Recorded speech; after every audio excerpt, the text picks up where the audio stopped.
Hi, it's me again with Corel Draw Tips and Tricks, and this is another video about this ghost blue line. So whenever you enlarge something, you have a blue line, and that's the way I see it.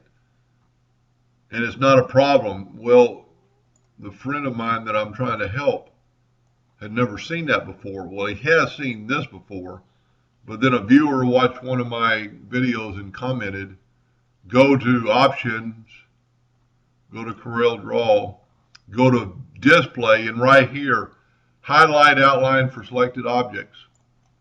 And this is what he's talking about because I didn't understand what he was talking about. He was talking about blue.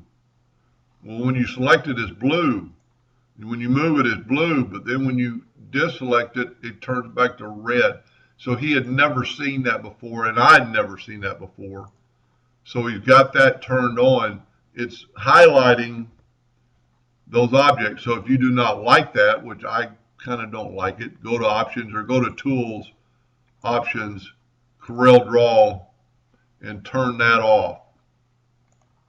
Then when you move it, you're always going to see the blue, but it's going to be a red hairline as you have it selected. So I thank that viewer for sending that in and making me aware of that. Hope that helped a little bit. Thank you for watching.